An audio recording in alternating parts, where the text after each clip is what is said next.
Hello and welcome to the new Yankee workshop, Season 3, Episode 4, the Shaker Washstand.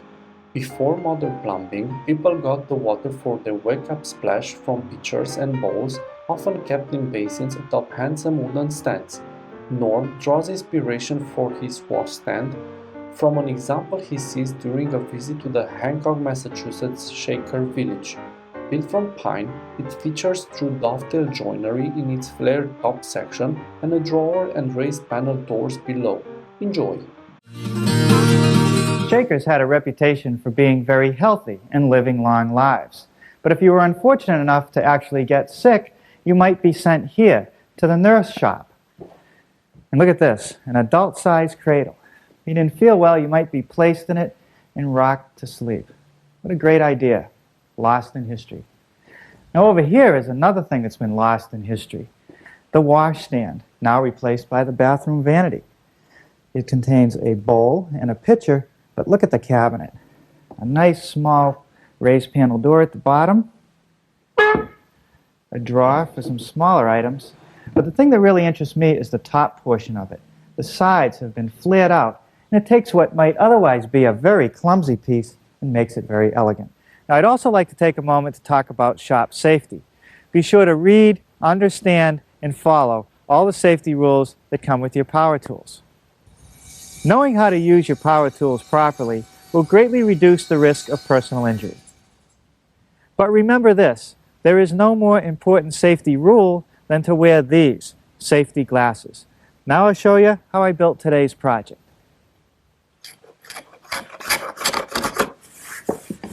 When I built our version of the washstand, I only found one thing that was mildly difficult, and that was making sure that all these through dovetails were correctly aligned. And that's because the sides are slightly tilted at about a 5-degree angle, so that gets a little bit tricky. The rest of the project is pretty straightforward, and the first thing I did was glued up several panels, and those are for the backsplash, the counter, there's a couple for the sides, and here we have an intermediate shelf, a bottom shelf, and the drawer rides on a solid panel. Now they're all just glue and reinforced with biscuits. And now that I've scraped all the excess glue, I'm ready to give each side a light sanding with my belt sander.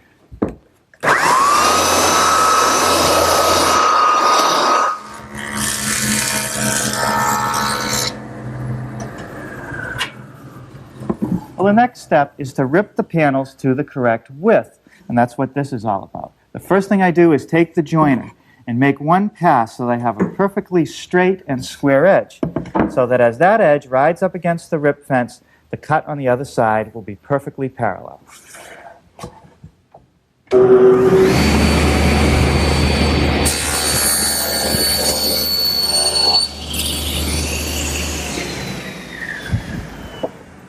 Well, now I've actually ripped this piece about a 32nd of an inch too wide, or strong as we say. And even though the saw blade gives me a pretty smooth cut, the joiner will make it perfect.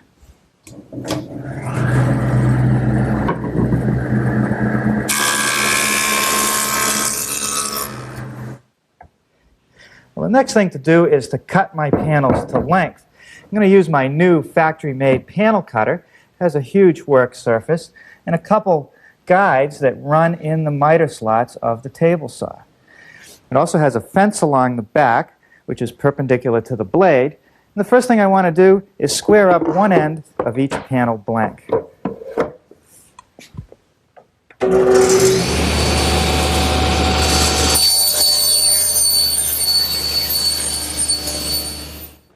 Now, one thing that my homemade panel cutter that you've seen me use several times doesn't have is a built-in measuring device and a stop system. This one, all I have to do is align my stop to the measurement I want, in this case 21 1/4, butt my piece up against the screw, and I can cut the other end.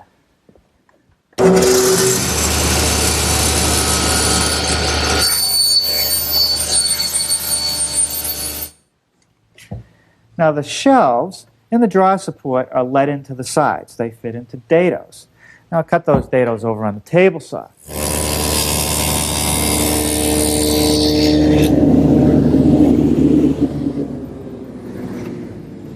Now there's a dado for the draw support.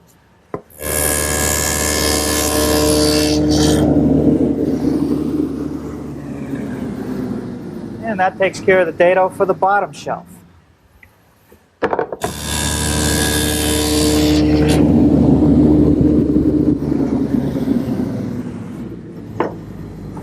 And that's the one for the middle shelf. Now the back of the cabinet is closed in with a piece of 1/4-inch plywood. And so that I don't see the edge grain of the plywood, I've made a little 3/8-inch rabbet up the edge of each side.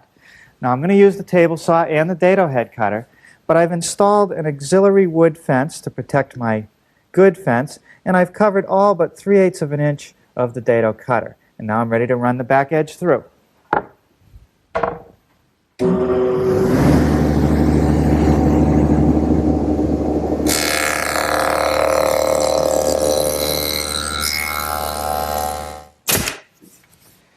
Okay, basically a little bit of glue in each dado joint and some 4-penny finish nails hold it all together.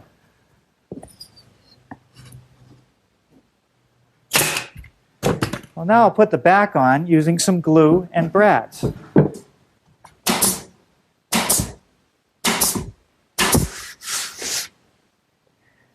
Now this little 1x2 cleat goes at the top edge of the plywood to reinforce it, make it stiffer, and it'll give me a place for the top to rest on.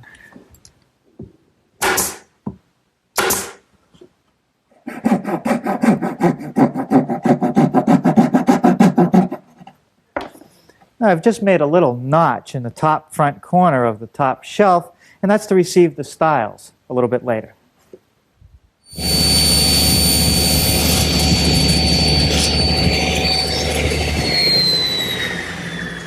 I've just made a notch in one of the stiles. You can see from the back side it's overcut. That doesn't happen, you won't see it. It just fits around the top shelf like that. This little piece here is a rail. It actually joins the two stiles together at the bottom of the cabinet. I'm going to put a pencil mark across each joint so I can cut some slots. So I want to reinforce the joint with these hardwood splines. Now with glue and the biscuit in place, you just slip this together, make sure that the joint is nice and tight, and nail it off.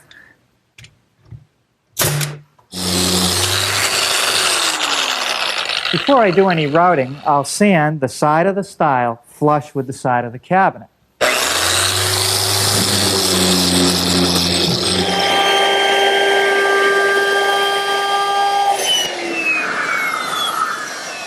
And now I've just rounded over the outside corner of the stile using my router, which is equipped with a 1/4-inch radius rounding over bit.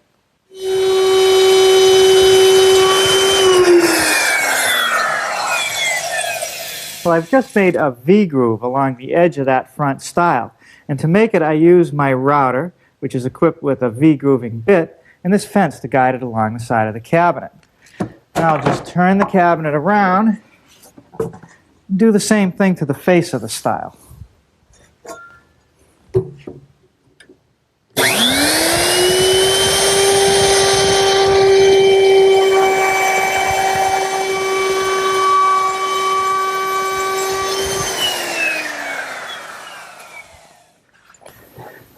Well, that takes care of the base cabinet.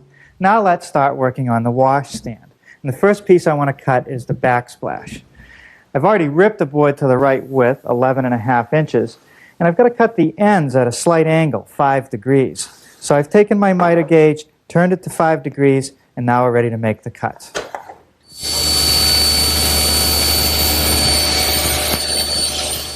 Because the sides of the washstand are flared out, and the front is flared out, I have to modify the bottom edges of the 3 pieces.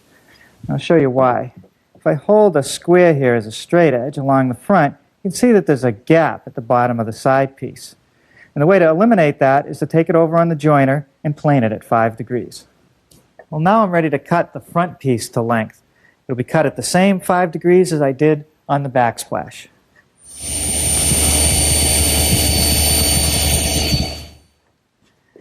Now here's the layout for the side piece. A 90-degree cut up the back side and a 5-degree cut off of vertical on the front edge.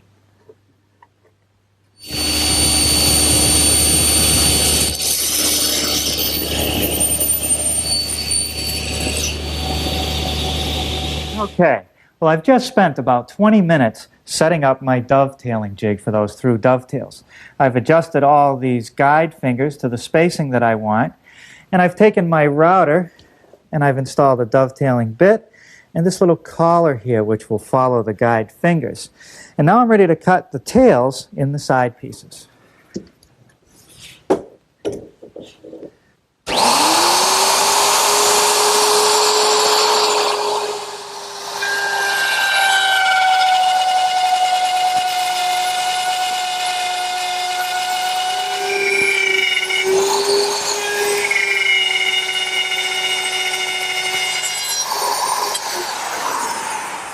Okay, that takes care of the side pieces.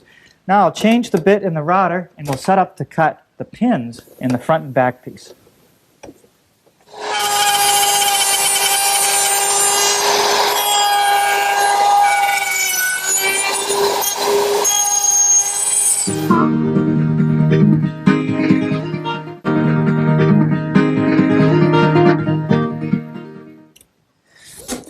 Now in the front corners of the original washstand, the dovetails didn't come all the way through. They stopped and the top was mitered. And I thought that was a nice little detail, so I'm going to carry that out on my version, and I'll make the cuts with this little saw.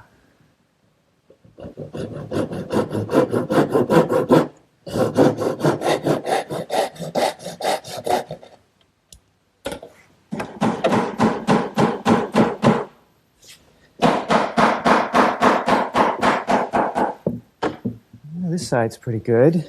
Yeah, this is still a little long. You see there's a little bit of a space in there, so I'm just going to take my saw and run it between the joint to trim a little bit off, and then it should fit okay.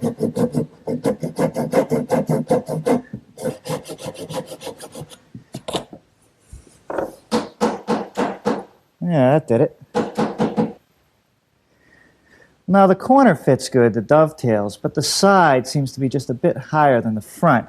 So I'm going to even those out using my rasp.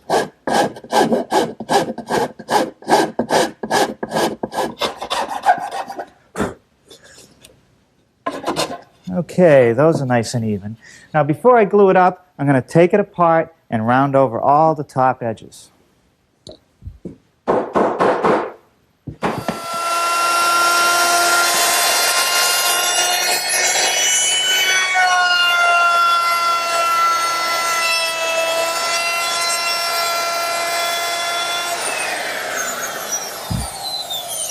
Okay, that takes care of the top edge of the backsplash, and to round that over I used a 1/2-inch radius bit.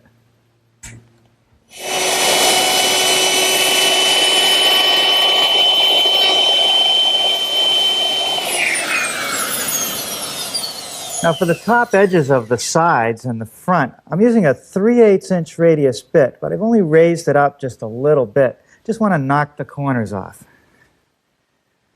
One more thing to do to the backsplash. I want to put a rabbet in it back here because this countertop is going to expand and contract. And I'm afraid that if it shrinks, I'll end up with a gap, and if it expands, it might push it apart. So by having a rabbet, that'll give it room to move. You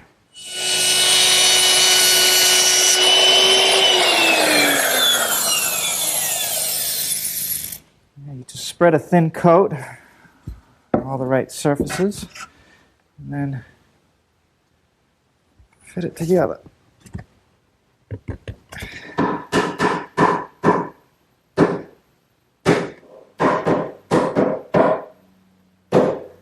Okay, now I'm just going to put a couple clamps on as necessary to squeeze these joints tightly together while they cure.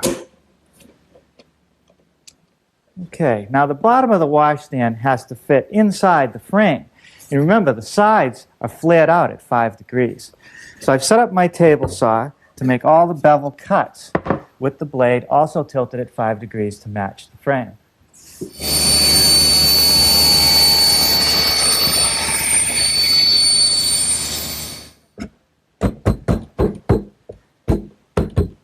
Let's going to fit pretty good. Now, no glue here, just nails. I want it to be able to move around.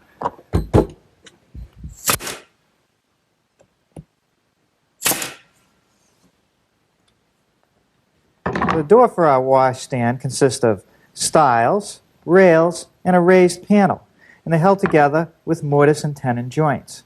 The first thing I want to do is make a groove to hold the panel in these 4 frame members.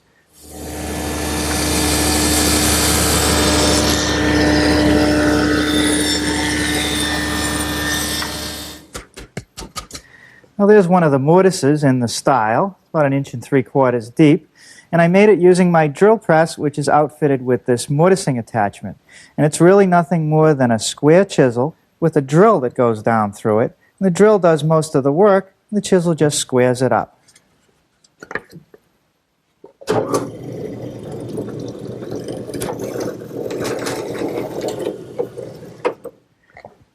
On the original door, I noticed that the inner edges of the stiles and rails were just slightly beveled. It's very subtle.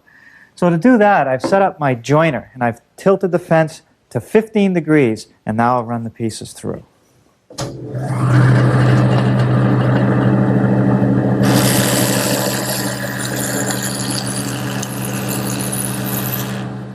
Okay, now I'm ready to start working on the tenons, and this is what a finished tenon will look like. The first cut that I want to make is this shoulder cut right here, which is on the inside of the door. So I've set up a gauge block, which gives me the right length for the tenon, and I've raised the blade to the proper height. Now I'll run the rails through.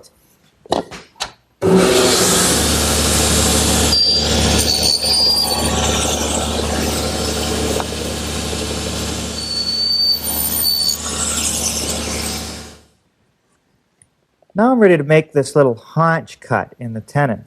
And that's necessary because when you slip it together into the stile, you don't want to have a gap from the groove, and that fills that space up.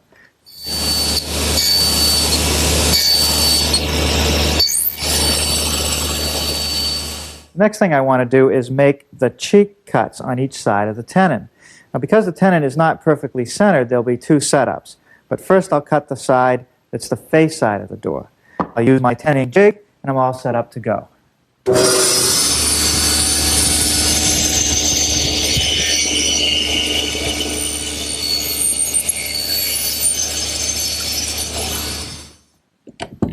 Okay, that should be the adjustment for the other side.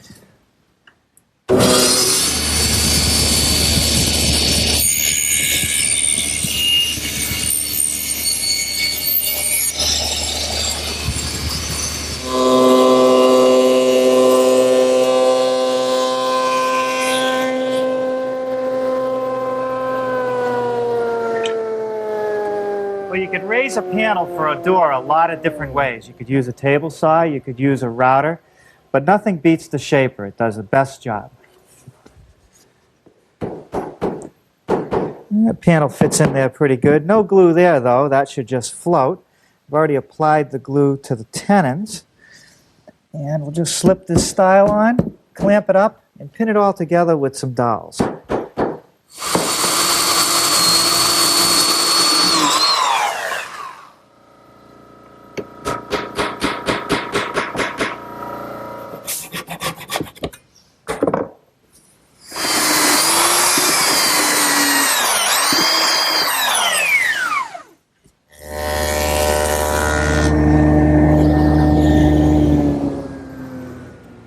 Okay, those are all the parts for my drawer.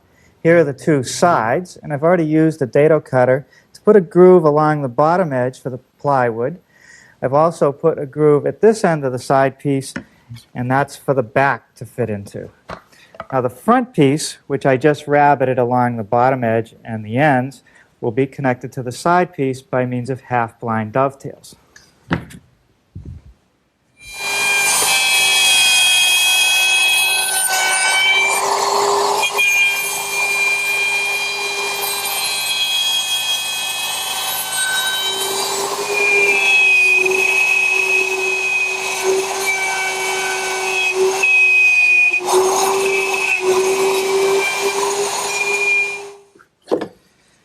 Okay, let's see how that fits together.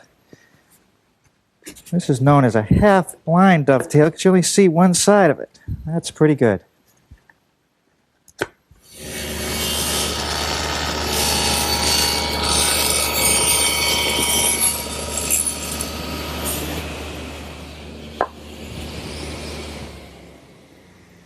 Now with this little sliding jig that rides on my rip fence, I'm able to chamfer the edges on the front of the draw front just like the original.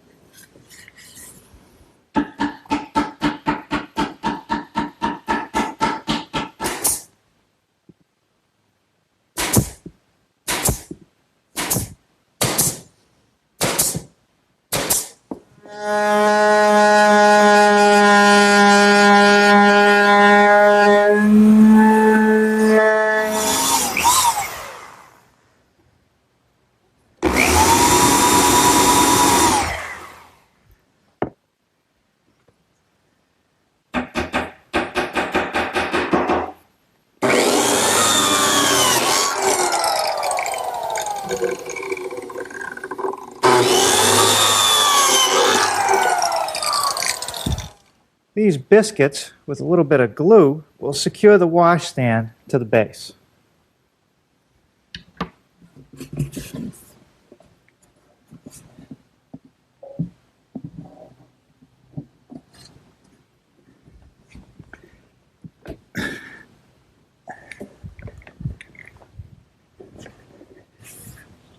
Okay, it looks pretty good. Now there's only one more detail left.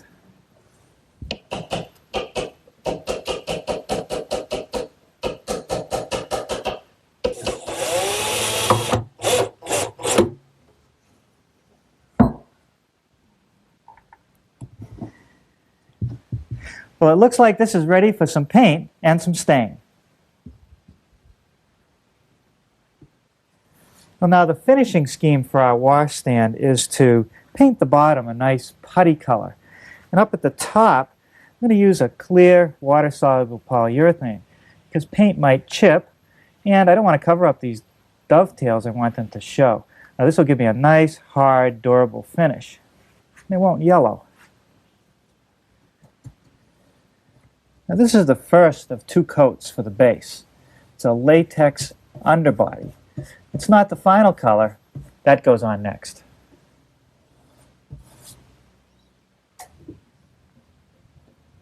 Well, what do you think?